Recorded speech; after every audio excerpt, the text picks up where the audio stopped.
classmates on the YouTube channel we have created for you. Remember that the YouTube channel is in the description of the WhatsApp group, and you can go there and watch the classes, okay? Just in case you need to even yourself with the rest of the class. Great. Anyways, let's go on and start. Let me share my screen with you, and then we're going to proceed, okay? Awesome. Here, and let's go. Well, yesterday we discussed some general aspects of the speaking section, and we also talked in very general terms what the speaking section task number 1 was all about. Now, I want to continue from this idea tonight and to remember with you very much rapidly what the first task of the speaking section is all about. Let us remember that in the speaking section, we have 4 different questions and 2 types of questions. The first question is the only question that pertains and belongs to this first type of question that is called independent question, okay? So in this first task, you'll be required to say your opinion on a general topic, and you will have to defend and sustain it. You will have little time to finish this task, as we said yesterday, which breaks down to a preparation of 15 seconds and a response of 45 seconds. Now, remember I told you yesterday, this is a very simple question to respond. The only thing that happens here, ETS gives you a theme or a topic. You read that topic, and it's always going to be a topic that requests your opinion. We're going to be able to see that tonight because I'm going to show you on the simulator how this works. But trust me, it's a very simple question or theme. It's like some people prefer bananas and other people prefer apples as I don't know, as brunch. Which one do you prefer, right? And then you have to give your opinion according to those options. You could say, well, in your response, right? I prefer bananas. That's your opinion, fantastic. But the rest of the response must be dedicated to defend your position.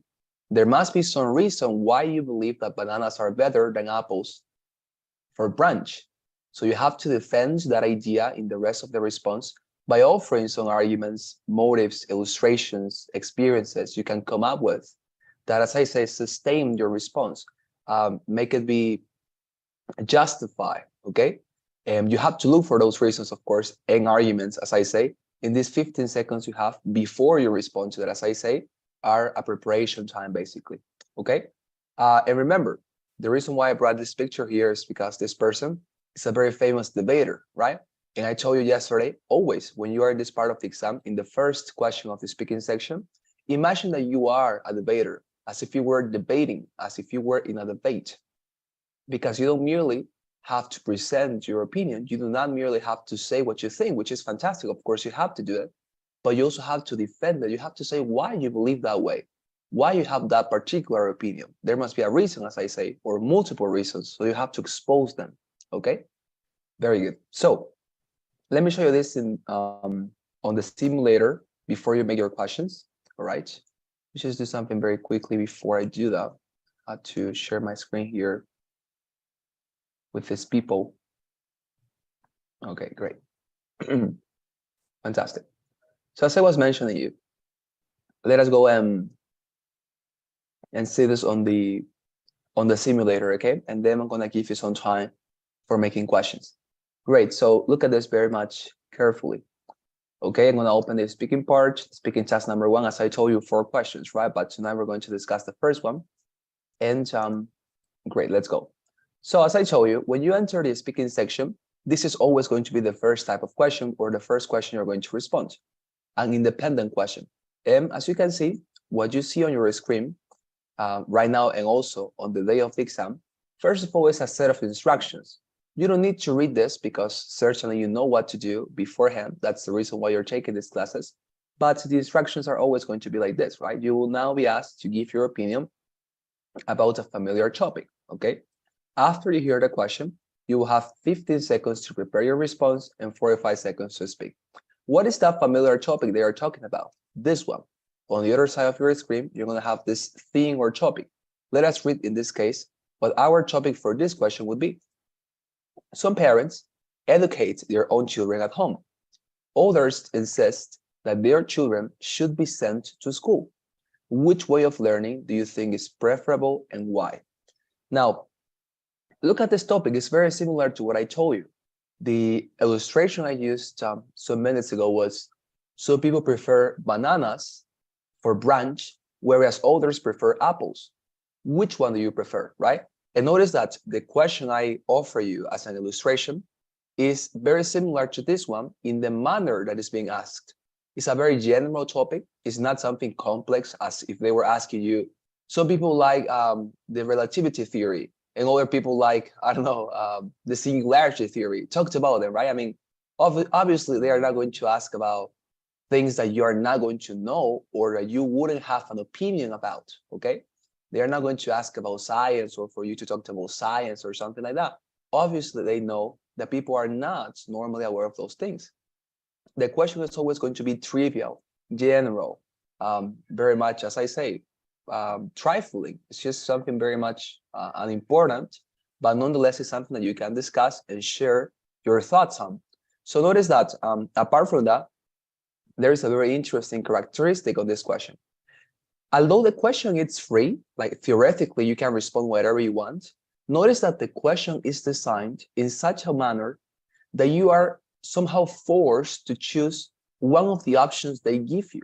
Because notice that here in this question, there are two different opinions or possibilities that they are suggesting you should respond or you should choose in your response. Notice, some parents educate their own children at home. So you have that first option, right? Some parents educate their own children at home, or others believe that children should be sent to school.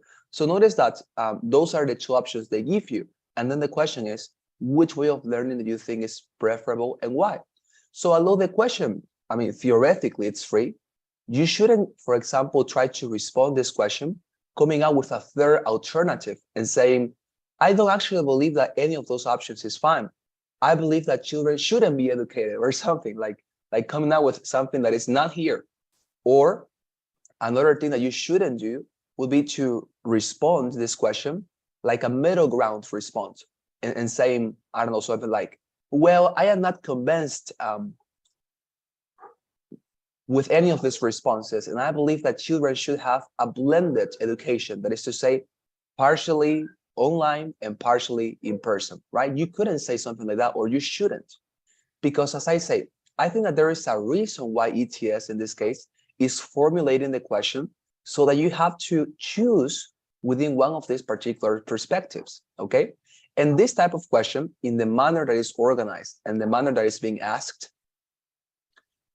is what normally you're going to get in this part of the exam.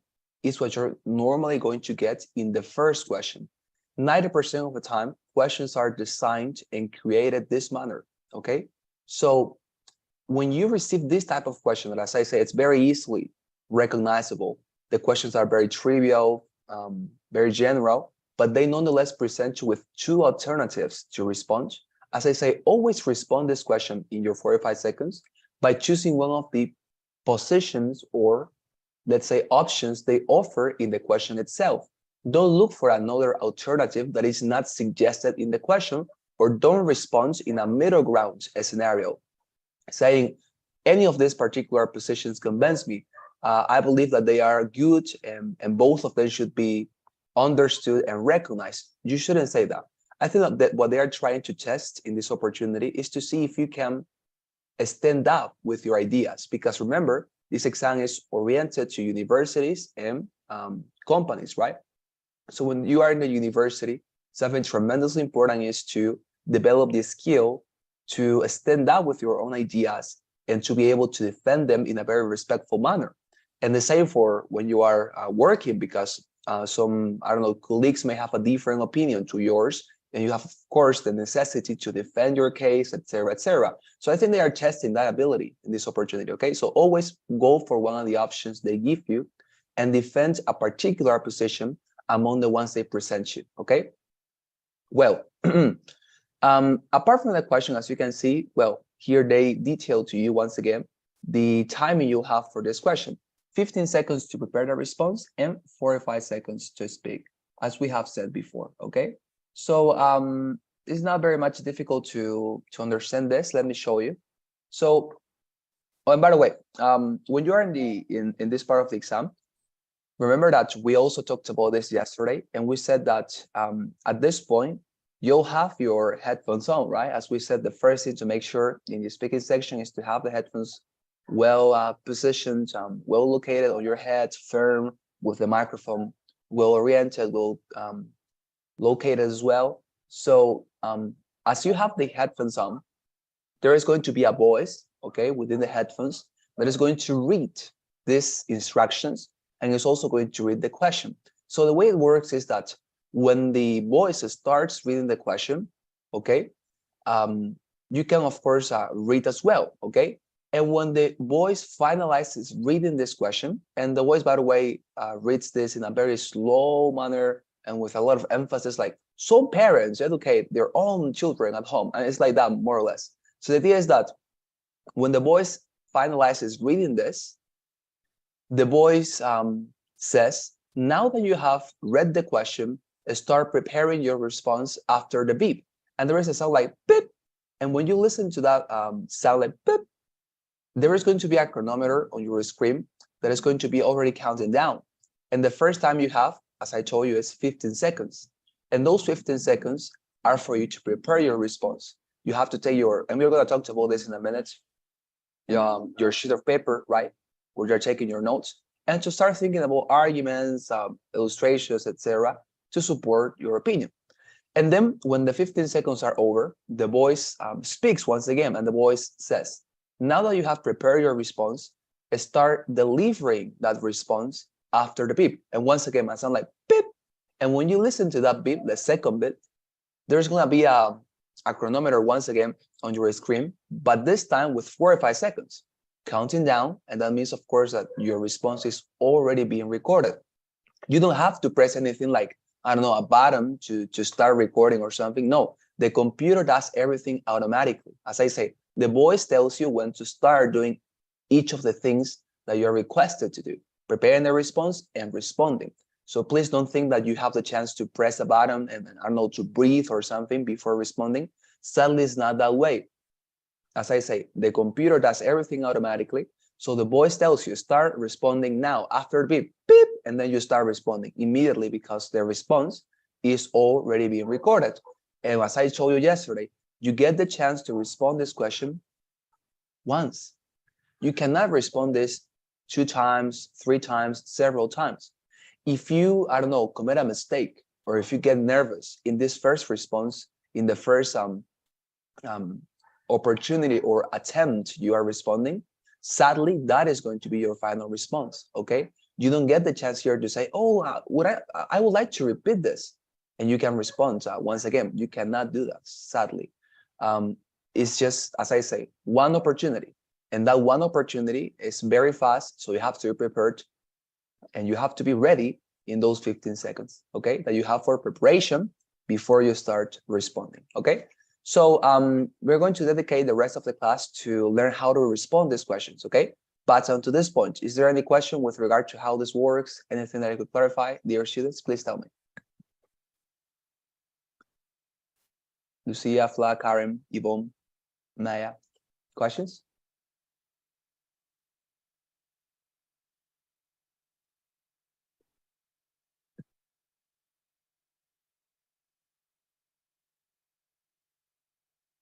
Okay. No questions then. Great. So let's go and see the, well, before I show you how to respond, I would like to deliver to you some examples, okay, that I recorded myself on this question, okay, so you understand more or less how this works. So here we are. So let us read this question together, okay? This is another question, and you're going to notice that the way it's written and the way it's organized and delivered is very similar to this archetype that I talked to you about. So notice this question says, some people believe that raising children is the most beneficial thing a person can do for society. Others are of the opinion that a person's career is their most important task in life. Which opinion do you find more persuasive? Okay, this is the question in this case. Now let me offer you a response that I recorded on my own for this question, okay? And you're going to be able to see how I responded to this in 45 seconds. Now remember, when you read this question, you have 15 seconds to prepare your response, okay? And by the way, as I told you, the voice reads this question as well, right? The voice that is in your headphones. And the voice, as I say, reads very slowly. So if you manage to read faster than the voice, dear students, so let's say the voice reads this question in, I don't know, 8 seconds. If you read this in 5 seconds, you don't have to wait until the voice finalizes reading for you to start writing your notes and preparing your response. You just have to start as fast as you understand the question. But as I say, the official 15 seconds to prepare the response starts when the voice finalizes reading this and the voice says, now start responding after the beep, like beep. But you can start preparing your response before. When you read this faster than the voice and you catch the idea, you start thinking and writing on your paper what is going to be your argument, your opinion, you can do that. Okay, it's totally advisable. Great. So let me show you my response on this question. Remember that the question is that some believe that raising children is the most important thing you can do for society, and other people believe that is your career, the most important thing, right? So let's listen to my response and try to notice how am I responding, what type of response I'm giving. Try to identify the elements within my response. Listen.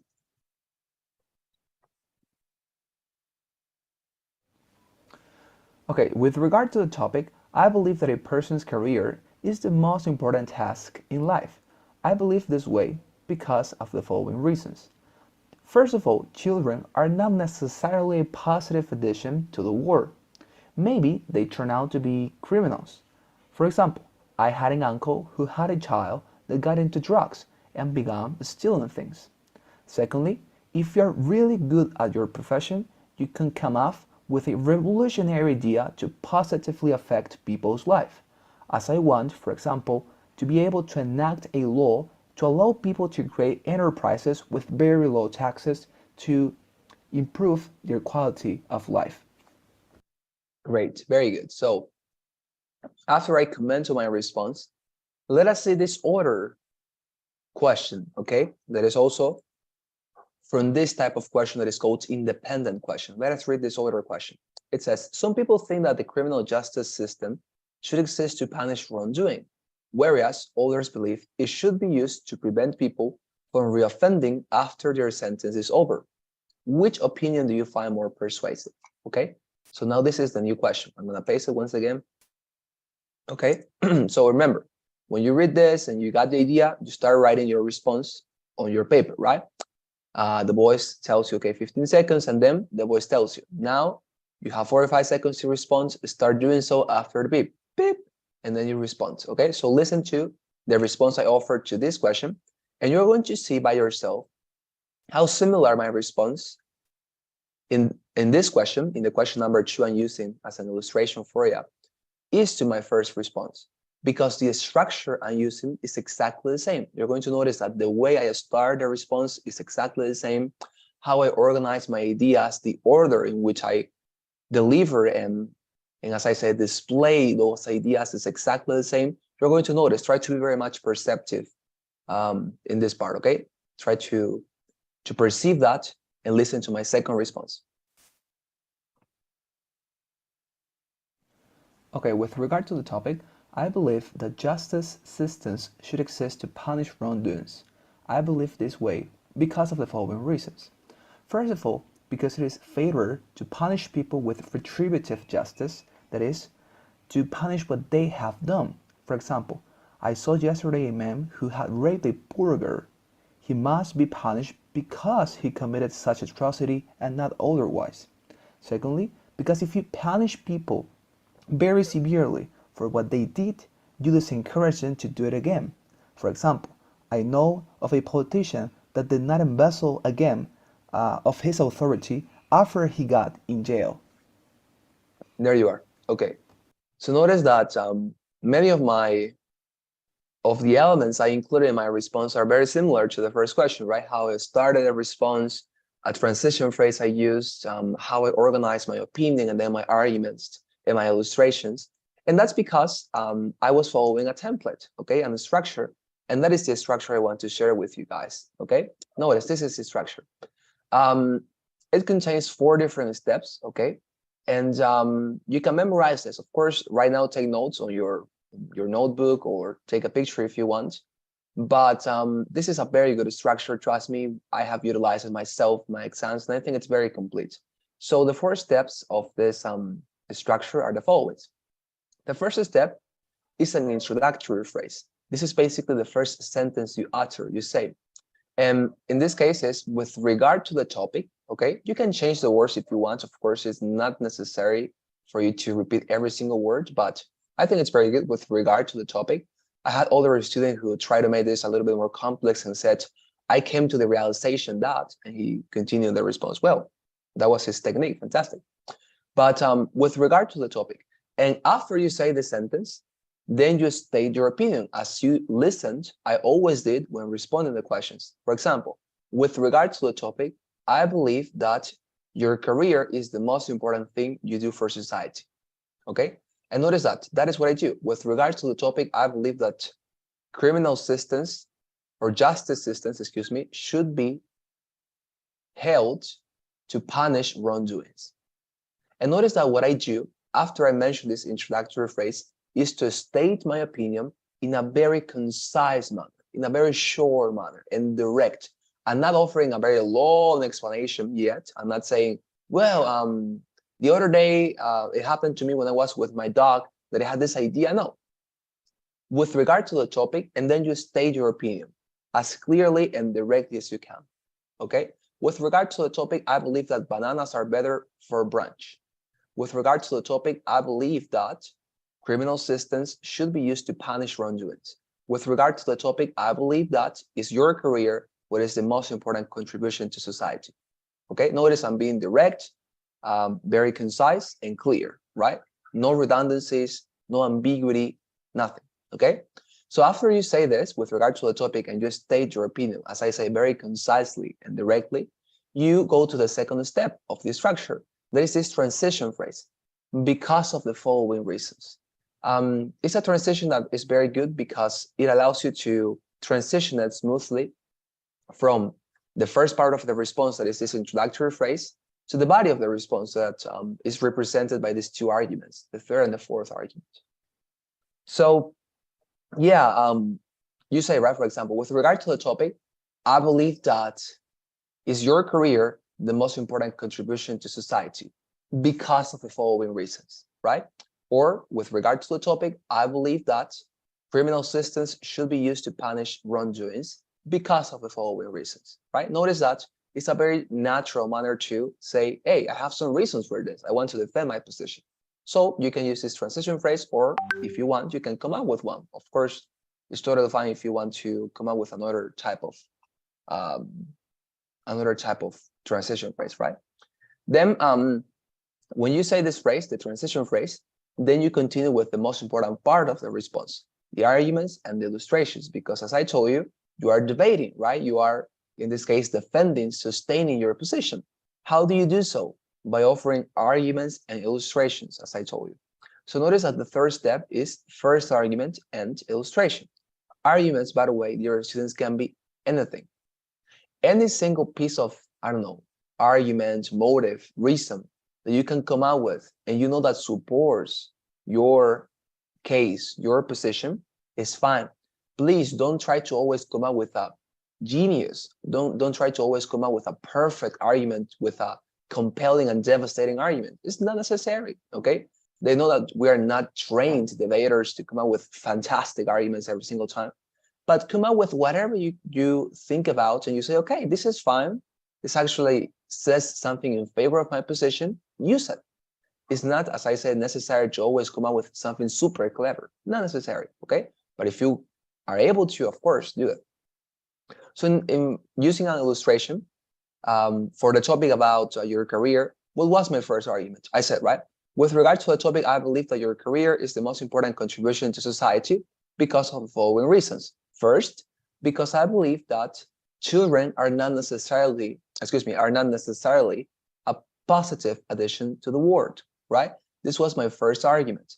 And notice that what I'm saying here is, hey, the response said that there were two possibilities. One was arguing, is your career the most important thing you do for society, or the other, raising a family?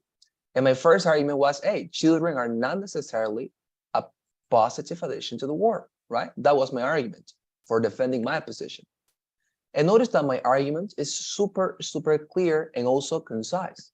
It's not a long explanation, right? Why? Because arguments, dear students, should always look for simplicity. You want your arguments to be simple because simplicity, remember, help us to understand and grasp ideas.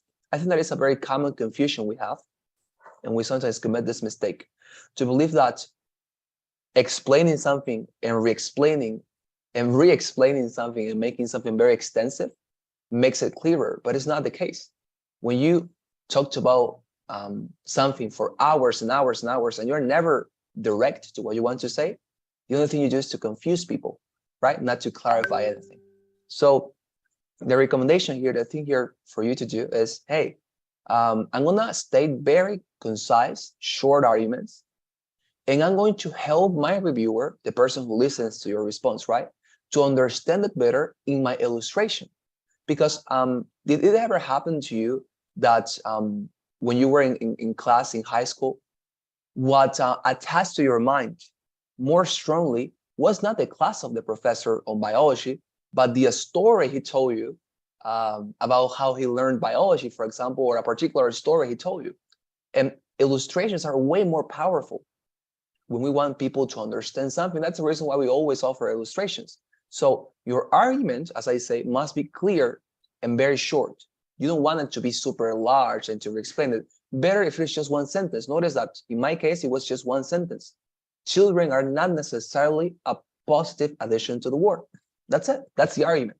I'm not explaining that more and saying, and children also present very much high levels of I don't know, emotional abuse or emotional unconnectedness, whatever. I'm not re-explaining my argument. No, I'm making it short. I'm making it simple. And in my illustration, I take more time for my argument to be explained by using a story, okay? Notice, for example, that when I mentioned that argument, then I jumped directly to my illustration. What was my illustration in that case? My illustration was, hey, for example, I have an uncle who had a child who got into drugs and began stealing things. Notice that by that illustration I am offering there and saying, hey, I have an uncle who had a child who got into drugs and began stealing things. What am I demonstrating? That my argument is very much true, that children are not necessarily a positive addition to the world because many of them turn out to be criminals, right? And notice that I'm doing it, I'm making my argument more understandable, not by re-explaining my argument with a lot of sentences, no, but by telling a story. What story? The story of my uncle, okay? And maybe if you're wondering this, my illustration is not even true, okay? I don't have an uncle who had a child who got into drugs and etc. Now, the thing is, you don't also have to say, or you don't also have to tell true illustrations or stories. Your illustrations, dear students, must always be personal and specific. That's how you make a very, very powerful illustration, by making them personal and specific. By personal, I mean relating your illustrations to somebody, to yourself, to your family, to your friends. Better if it is somebody who is very much nearby you. As I say, your family, your best friends, these other friends, or yourself. It's always better if you talk about your very much nearby sphere or environment. Make it personal and make it specific. Do not say a very generic illustration. For example, instead of saying, I have an uncle who had a child who got into drugs, I could have said, there are many families who are fantastic at raising their children, but they turn out to be criminals at the end. I could have said that, right? But tell me if this second illustration is too generic. It's very generic, right? Because I'm saying, well, there are families. So I'm not being actually very much specific. But when I said my uncle had a child who got into drugs, I'm being super specific because I'm talking a particular person, right? I'm talking about a particular person, my uncle's son. So notice, as I say, make your illustrations very personal and very specific, and they are always going to be compelling because they are going to be super convincing and super, I don't know, think about them as if they were overwhelming and devastating, because you want to convince this person at the end, right? The reviewer, that you are well justified to have this opinion. So as I say, the argument, very short, very concise, very clear, and the illustration must contain two different elements or characteristics. It must be personal, that is to say, related to a person. It can be you, it can be your friends, it can be your family, it's okay. It can even be another person, but better, as I say, if you talk about your own environment, your own sphere, okay? And then it must also be specific. Do not say general and generic things. Try to always be super specific, super detailed, okay, and scrupulous.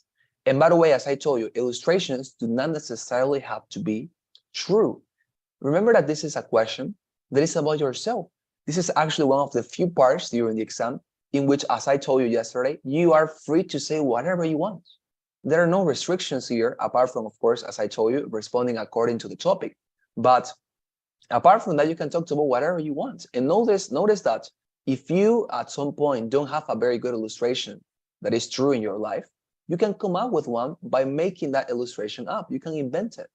As I say, this illustration of my uncle and the child who got into drugs is an invention of mine. I don't have such a scenario in my family, okay? And you can also make it up. First of all, because nobody would notice it, right? Notice that in this part of the exam, we are just talking about ourselves, and the reviewer, of course, doesn't know you, so there's no way he knows that this story is not true. And secondly, remember, dear students, that this exam is not precisely about telling true stories. This exam is about how good you are at speaking English. And when you are trying to demonstrate how good you are at speaking English, then I think that you can actually exercise any type of mechanism you have in your disposition for doing so. So if you have to, in this case, use your capacity and imagination to come up with a made-up story, why not? Use it, because the idea here and what people from ETS are interested on is for you to demonstrate your level, not to tell true stories. They are looking for very good speakers. They're looking for very good and talented people in this language, and not for very honest storytellers, okay? So as I say, do this with a lot of freedom and calmness. That it's totally fine if you make it up, okay? It's actually very much advantageous, I would say, because sometimes life is boring, so it's a little bit difficult to come up with very powerful illustrations, let's say. When you finalize your first argument and illustration, you move on to the second argument and illustration. This must be, of course, a different argument. Notice that in my case, I said, right? Secondly, I believe that your career is the most important thing, because when you are good at your profession, you come up with revolutionary ideas to help people's life, right? I'm gonna repeat it. My second argument was, when you are very good at your profession, you come up with revolutionary ideas to help people's life, okay?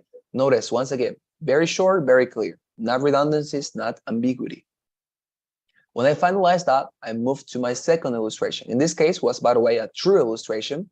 It was actually something that I experienced in my life. I said, right, as a lawyer, I would like to enact a law or a law project to help people to create business and startups without paying taxes in order to improve their quality of life. And notice that by this illustration, I'm explaining my argument, because I'm saying, hey, if you're a good lawyer, you can actually do this. You can propose a law, have the Senate approving that law, and helping people by reducing taxes when creating new enterprises, new startups and stuff. So notice that by talking about myself and things that I want to do, I'm illustrating my argument, and I'm making it personal. I'm making it very specific and very compelling. Tell me if it is not very compelling. Of course it is, because I'm personal and I'm specific, okay? So this is how you respond. By the way, there is not a conclusion here. You don't have to say, for example, a conclusion and you repeat, right?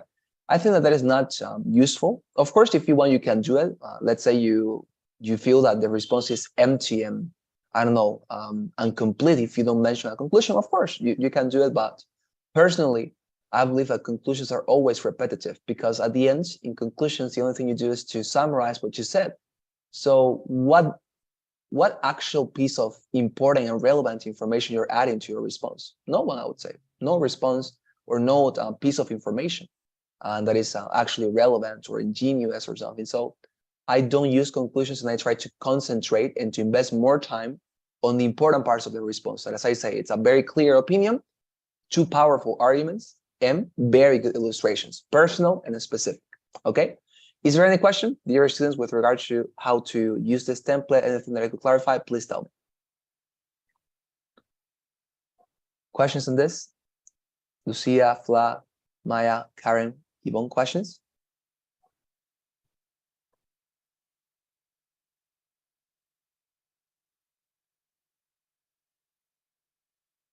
No questions? Great. Well, if there are no questions, then I want you to practice, okay? So it's your turn now. So please prepare your mic, okay, to speak, because now every single one of you, one by one, is going to respond to these questions, okay? As I told you, this is more about practice. So let's start with it. Okay, here we are. So I'm pasting right now to the chat box the first question we're going to use as practice, okay? Now, as I told you, in this case, I'm going to fulfill the role of this voice in your headphones that reads the question. If you read faster than me, start preparing your response, okay? And then, as I say, one by one, I'm going to give you the 15 seconds, but the 15 seconds are going to be for everybody. And then one by one, you're going to have 4 or 5 seconds to respond to the question, okay? Just state your opinion, the arguments, and illustrations for supporting that, okay? So I'm going to read. It says the following. Some believe it is important to learn as many foreign languages as possible. Others believe that speaking 1 or 2 languages fluently is enough. Which do you think is preferable and why?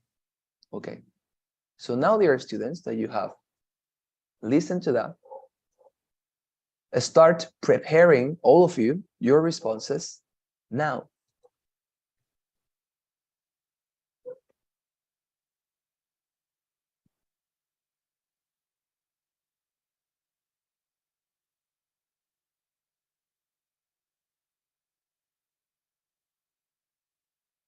Okay, great, there you are.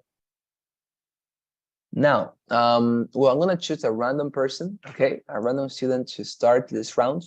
But anyways, everybody's going to respond, okay? So in this case, dear Lucia, could you delight us with your response to this question? Okay, so you can turn on your microphone and you can start responding to the question now. Great.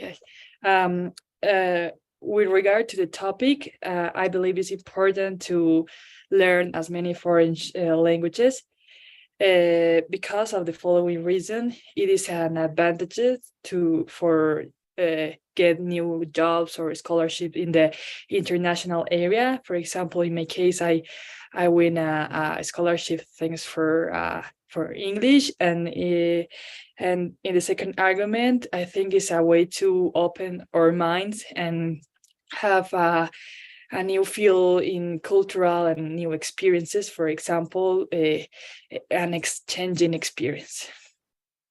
Okay, fantastic. Thank you very much, dear Lucia. Let's go with Fla. Please, dear Fla, you're going to go next, okay? So please, you can activate your microphone and please start responding to the question now. Okay.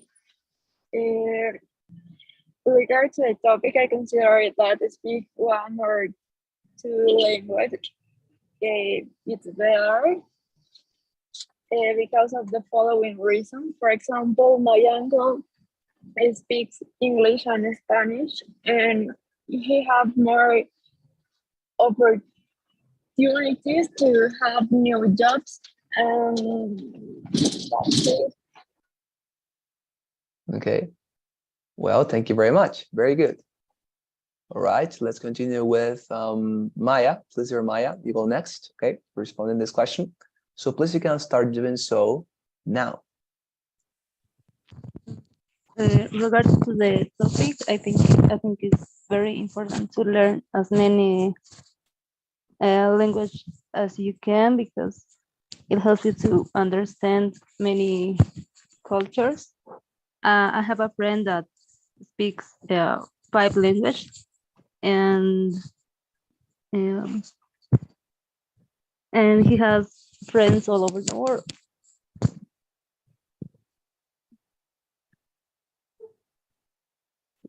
Okay. Oh, thank you. Thank you very much. Fantastic. Very good. Let's continue with another student. Okay. Karen, please here, Karen, you go next. You can start responding to this question now. Okay, with regard to the topic, I think that it's important to learn as many foreign language because of the following reason. The first one is that it's important to learn many language because it's advantage if you want to do whatever you want. And the second example is that in my case, I want to study, so I need to learn other language. So it's important if you want to study or if you want to work in other countries. Fantastic. Thank you very much. Okay, and now let's go with, and let's finalize this round with Yvonne. Okay, Yvonne, you come next. You can respond now. Regards to the topic, it's important to learn foreign language. Perdón. In my case, because I want to study in different countries, and I'm sorry. That's okay. Would you like to start again? No, it's okay. No? Okay, well, fine then. Great. Anyways, but respond once again. I want to listen to you. Respond the question now. Again, me? Yes, respond. Oh yeah, okay. Regards to the topic, I'm sorry, I'm nervous right now. That's okay. It's okay. Don't worry then. Okay, fine. Don't worry. You're going to respond in the next question. Okay. Thank you very much. Fantastic. Great. Well, awesome. So let's go now for some feedback to all of you.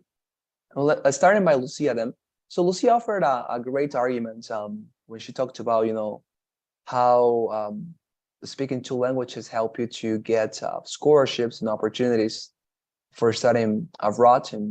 And I love that Lucia here understood something very good in the illustration when she was illustrating her response or her argument in this case.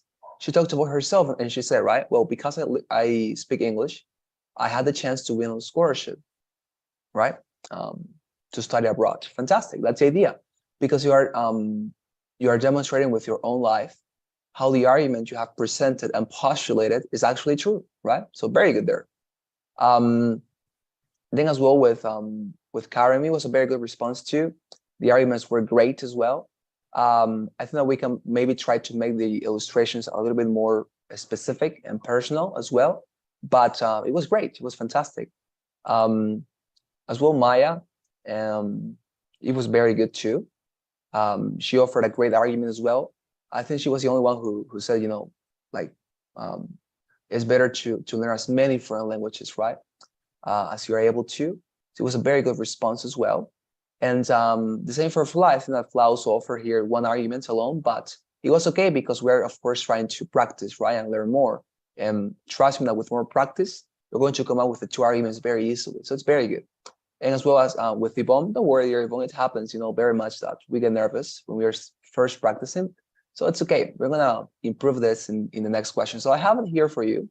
Let's go to the next questions that I can offer you a more detailed feedback now that I have listened to you this time. I think that I can notice more or less where you are coming right now. Here I have the next question. I'm going to paste it here, okay? And in this case, I'm going to give you 15 seconds to read it by yourself because I want to go to grab a pen to take notes on your responses and I can offer you more detailed feedback, okay? So please read this as I go to look for a pen because mine is not working right now. So 15 seconds, okay, to read this. And when I come back, once again, all of you are going to respond one by one, okay? So please read this.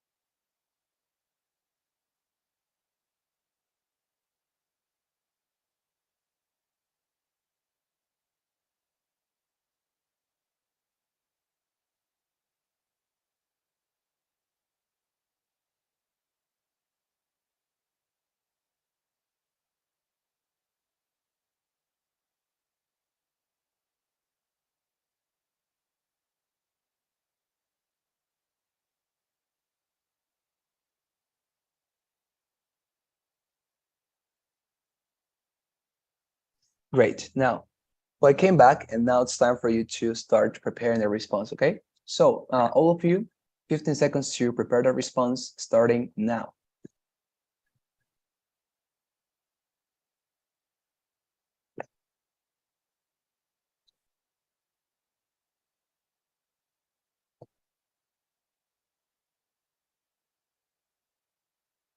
Okay, great. So now, this time, Fla, you're going to start, okay, dear Fla. So please start responding to the question now.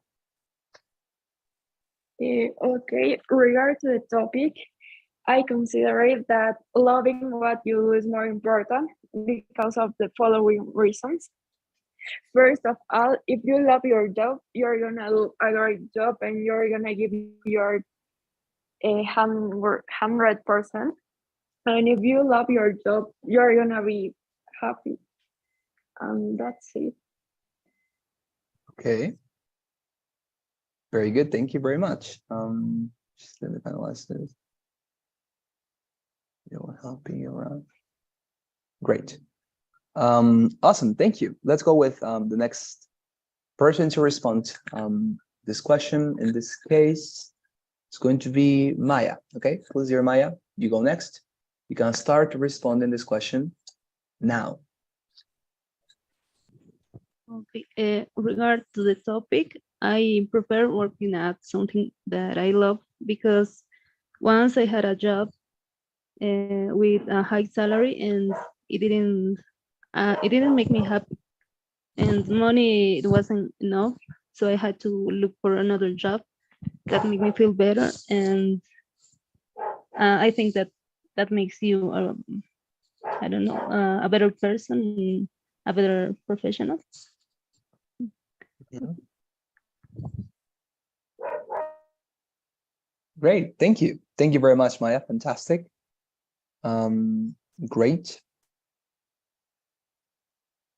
All right, thank you. Very good. Let's continue then with the next person. In this case, Karen, you go next. Please, dear Karen, you can start responding now. Okay. With regard to the topic, I believe that loving what you do is the most important factor because of the following reason. I give an example about my friend. He has a job and he has a high salary, but he doesn't have life. I mean that he doesn't have time to do anything. So with the time you can or you will get tired about your job if you don't love what you do. Okay. Thank you very much. Great. Now let's continue with our dear Yvonne. Okay, dear Yvonne, you go next. And please, you can start responding this question now. Okay. As I'm sorry. Okay. With regards to the topic, I think that money is not important because at first it's good to begin with work. I'm sorry. I'm not okay. Can I start again, please? Yeah, of course. Why not? Don't worry. Okay. It's totally fine. Okay, so please start now. Okay. Regards to the topic, I think that when you start, when you at the beginning, it's not important the salary, but what you love. It's important to do what you love because you will do it well, and in learning from that. Okay, that's All right, thank you. Thank you very much, dear Yvonne. Fantastic. Great. And let us finalize with Lucia. Okay, so please, dear Lucia, you can start responding this one now. Okay, with regard to the topic, I believe that loving what you do is a more significant factor because of the following reasons. For the first argument, because if you have more passion and more motivation, you are going to do many other things. For example, in my case, I had a job in which in human rights, I opened my mind and I had new opportunities. And the second argument is that you can inspire other people. For example, I used to have a professor who inspired new generations with their passion and with loving what he did. Okay, thank you very much. You're Lucia, fantastic, great. Now let me give you some feedback, okay, to all of you. We'll starting with Fla then.